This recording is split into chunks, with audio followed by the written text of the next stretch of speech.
Hi there and welcome to the first edition of my In the Garden series. So this is the first month I'm doing it.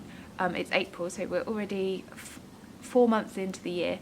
If you were a seasoned gardener, you probably would have started planting seeds back in February time, but that's not for me. I am a lazy gardener, and if it's raining and it's cold, I ain't going outside. So this is the first month I've actually been out in the garden. Please excuse my little dog walking around the garden.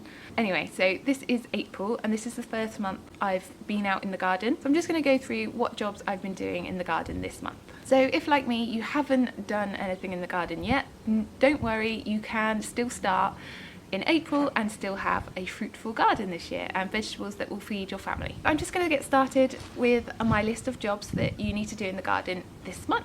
So number one is to trim back any bushes or trees in the garden that you left all over winter. Like Nick and I had a big session the other weekend on a Sunday. We chopped everything down. We had some really overgrown parts that we just cut back and got rid of. For us, we don't do it in any particular way. If we like it, it stays. If it's really big, we cut it back and to a sort of a shape that we like, and if it grows, it grows. If it doesn't, it doesn't. It's probably not the most scientific method. I know there are special ways for you to trim back bushes, but ain't nobody got time for that. That's number one, just to have a look around your garden and trim back any things that you should have done before the winter. My next job for April is to go and buy your plants. Hopefully you should have already decided what you're going to grow in your garden. If you haven't, then I'm going to do a separate video on how to plan your family garden. I normally grow my vegetables from seed, but this year I have decided to buy them from the garden centre. So this month I've gone to the garden centre armed with my list of vegetables that I want to grow, and I've bought the plants. I've then come home and I've kept the plants in my greenhouse until they were ready to go out. If you do want to go from seed, you're probably a bit late now.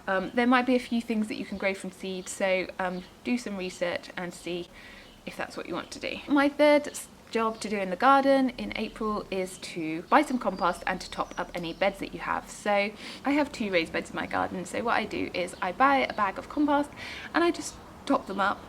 It just means that they're getting fresh nutrients in and that it will help the plants grow. If you are going to grow some plants in a grow bag, now is the time to buy your grow bag. I am going to be growing tomatoes in a grow bag, and you can get special tomato ones that have all the nutrients and things that tomatoes need. I've grown tomatoes in grow bags the last couple of years and I find that they grow really well. If it ain't broke, don't fix it. I'm going to do that again this year. And the last job for April is to plant out all the plants that are ready. This will depend on where you live and when the last frost is in your area. But I found online this really great website. It's www.gardenfocus.co.uk. It's amazing. It's literally a game changer. So you type in your postcode where you live and all the vegetables that you want to grow this year, and then it calculates a list of when you have to do everything each month. So I typed in all the vegetables that I plan to grow this year, and it made a list of each month what I need to do in those months. So it had a list of jobs for March, a list of jobs for April, a list of jobs for May, and it just made my life so much easier. So I now know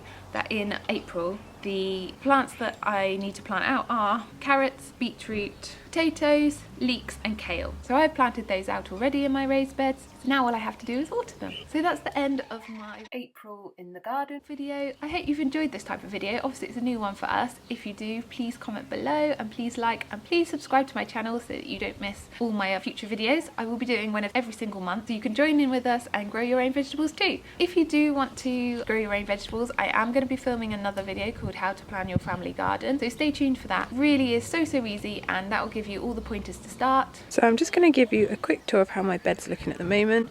My mange 2 are in, the carrots are in, the beetroot's in the corner, the leeks are in there, and the kale is in there. At the back I've planted those 2 bags full of potatoes. And in this bed, this is going to be mainly a salad bed, so most of the lettuces I couldn't plant out yet, but I have planted my little square of spinach. Thank you for watching, and I'll see you in my next one. Thank you, bye!